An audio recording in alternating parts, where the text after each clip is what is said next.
YouTube channel community of Montreal fans, random people on the internet. My name is Giggens, and we are here today to talk about Of Montreal's record, the early 4-track recordings released in 2001, January 16th, 2001 to be exact, through Kindercore Records back in the day. This is an album that collects exactly what it is, early 4-track recordings that Kevin did solo by himself in the mid-90s before Cherry Peel came out. This came out after the Gay Parade and right before Coco Sleep in the Poppies was about to come out later in 2001. So this was kind of a stopgap album just to keep people like, hey, we're interested. We're waiting for this album to come out. What else you got? This album, granted, it's a collection of demos, but a lot of these demos are pretty fully fleshed out, and a lot of them have a life of their own. They definitely have that vein, that feel of what would become Cherry Peel. I feel like Cherry Peel is slightly more variety in terms of its song construction and its delivery. This one has several elements that are kind of repeated a lot that work well, but it gives the album a bit of a samey feel throughout, whereas Cherry Peel is a different elements that kind of separate itself from itself. I love this thing, though. Early of Montreal is fascinating to me because, especially in this album, but, you know, those early couple of records, I really feel like you get a very vulnerable, honest person putting their heart on display. And because there's no ego, there's no money involved, there's no this, there's no that, you're just writing songs to write songs and hope people like them. That naivety, that vulnerability, that honest, wearing your heart on your sleeve feel comes across so endearingly. This album is something really special because it's someone crafting their songs early on in their career and discovering what their voice sounds like, discovering how to play all these different parts of a song and blending them all together and mixing them and putting your heart out there. And that can be tough, but like there's nothing pretentious about this album. There's nothing full of itself. It really is just sweet, warm songs just for the sake of writing sweet, warm songs because there's nothing else to prove besides what's in your heart. And you know, a lot would change, of course, throughout Montreal's career, especially with Kevin, but like as the principal songwriter. But like, you know, eventually he would start writing from the point of view of characters or stories. This one, there might be elements of that for sure, but it just feels so honest that I feel like it really is coming from him directly. Whereas like Cherry Peel is also the same thing.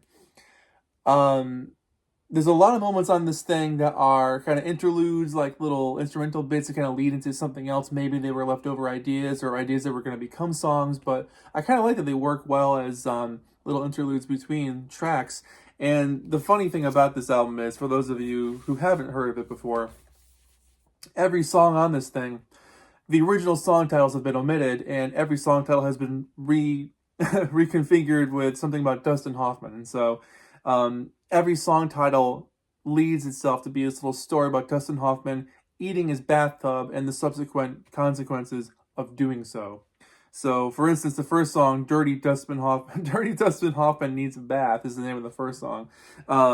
Who knows what it may have been called originally back in the day, but I love this song. One of the cool things about this early record is that the cymbal work is very bell-heavy on the cymbal, which gives the whole album kind of a jangly feel. Definitely sort of an early indie pop kind of feel. But I'm digging it a lot. Kevin's really hot on the mic, super up close to the microphone. But there's catchy hooks, lovelorn kind of lyrics, definitely a fun track that leads you to get the idea of what's going to come next on something like Cherry Peel. But I'm going to mention the album a lot because these albums have a lot of similarities because they were recorded fairly close in time to each other within a few years, more than likely. The second song on the record, I'm not even going to bother with the Dustin Hoffman thing. According to Patreon, Kevin's Patreon, it was originally called Lovely Notes. And this chorus is just rocking. It's fun. It's spontaneous. It just has this catchiness that you're instantly hooked to. But I love the descending and ascending bass parts that slam to the drums. The mouth clicks in this thing. It sounds like Kevin. He's such an experimental guy, and this is an early example of what he could pull off, especially the vocal bit nearing the end of the song. They would do a lot more of that on like the Bedside Drama, which is pretty cool.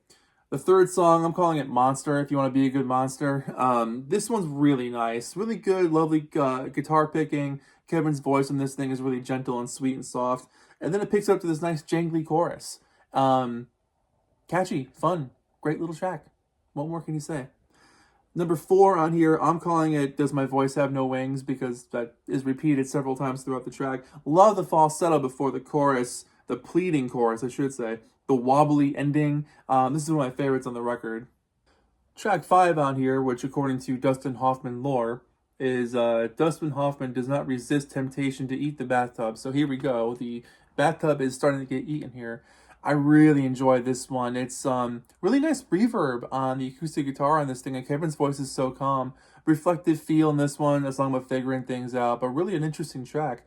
And then the 6th song on here, The Comforts of Your Voice, according to Patreon again. Kevin, again, is hot on the mic. I hear he's right up close to that microphone. Full band, great little dry solo on this thing. His vocals endearing. The cymbal work is nice and bouncy again. Love it. Fun, easy track to remember. Fun to sing along to. Kevin is amazing at writing little hooks and earworms. Even to this day, 25 years worth of writing music, there's no shortage of hooks in this guy. It's unbelievable. Number 7, I like this one because it's a nice little instrumental song. It just comes and goes. Very polite little thing that lasts for maybe a minute, if that. Then you're left with the last song on side 1, which has these slamming, sludgy drums in the background, this loud, cacophonous rhythm section. And Kevin, he isn't necessarily yelling or screaming, but his voice is just loud enough, like he's trying to jump over the drums at the same time. Super wobbly guitar again. It jams out to the ending. Cool little ending to side A. Side 2 opens up with a track that has what I believe to be that mouth piano thing with the tube attached to it. You know what that thing is? It sounds like that.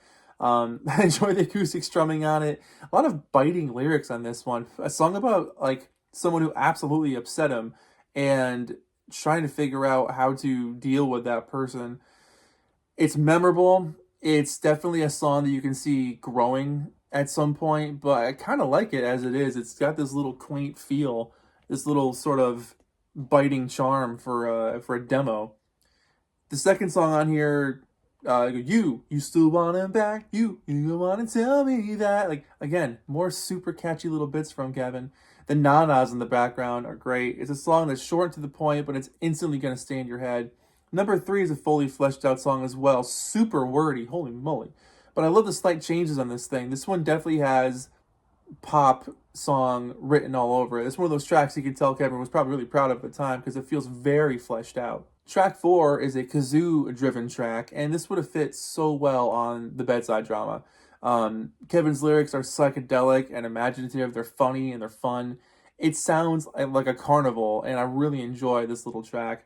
Track 5 is the longest one on the album, and it's a really interesting cut because there's lots of gentle picking that leads to a crashing build-up before going back to the sad feel. And it's a song about comparing yourself to others, sounding like almost particularly one certain person. So I'm not sure if this song is coming from a personal place or writing about somebody else, but it just kind of jams along sadly the whole time. And his voice is really upset. So I'm not sure if this is him playing a character or something that really meant a lot to him at the time, but the emotion pays off. Track 6 is a country-ish kind of sounding song where he burned his tongue and he was out of commission for a few days, and all the people he meets along the way about this story. Claps along well, just enough hooks and breaks to keep you interested. Track 7, I feel like, has this crazy caveman drum and a great little guitar riff, and then it just starts to feel like sort of the rest of the album. It's got that kind of handful of chords changing, same sort of rhythmic feel to sing of on top. I do like the line "Green Apple Quickstep" though, which is pretty cool. But it touches on loneliness and confusion, which again leads to the last song on the record. Which, what do they call it on here? Dustin Hoffman's children don't enter the bathroom. Great way to end the album. Again, some nice reverb, heavy acoustic guitar. Really sad sounding track that, for me, sounds like Kevin looking inside himself and not being afraid to tell you what he sees. It strums along well. It just kind of ends sounding more confused than it started. Here's the back sleeve, where it's got a little diagram and it says all the song titles. Some cool inner sleeve art. And just a simple old school black record with a label. Same on both sides. This album was not released on vinyl until 2009 when their contract with Polyvinyl was doing its thing. And they got a hold of some of the older records and were able to put this thing out on vinyl. But for me, this album is wonderful because it's not trying to be anything that it isn't. It's honest, it's vulnerable, it's real. It's just a guy recording songs and seeing what that process feels like and getting his thoughts out onto paper, onto tape. There's nothing about this that says like, I've got to get a record submitted by this date. I've got to go on tour soon. How am I going to pay for all these people? How am I going to support all these people doing the stage show and the props? How am I going to get this going? How am I going to get that going? It just sounds like a guy in his early 20s figuring out what he wants to do with his life and putting those ideas and thoughts onto tape. It's a wonderful little document of a group that has given us so much music over the years that's changed on every single album.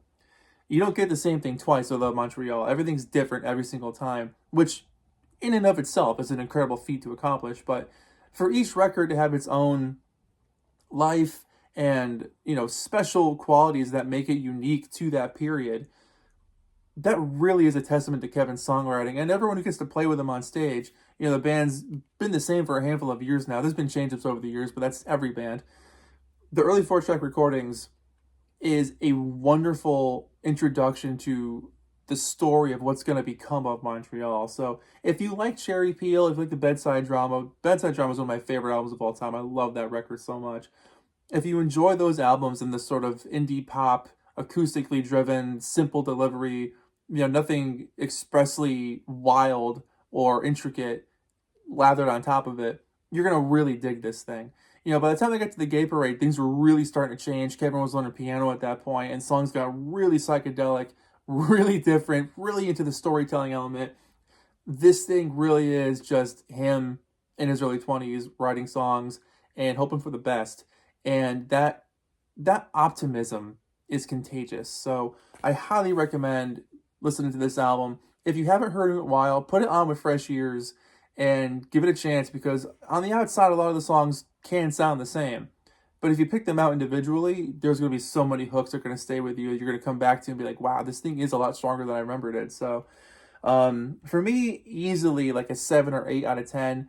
I can't really go higher than that because obviously it's not fully fleshed out. It's just demos for the most part. There are some fleshed out songs, but this is an amazing place to start. They only got better from here.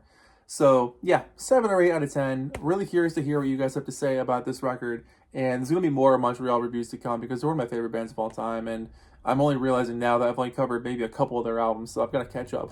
But I've been following them for many, many, many years. And they have a new single coming out. A single just came out. New record coming out pretty soon as of the time of filming this video. So go check that out. But anyways, my name is Giggens. This has been Of Montreal, the early 4-track recording, 7 or 8 out of 10. Thank you so much for watching. Let me know what you guys think about it in the comments below. I'll see you next time. Thanks for watching. See ya.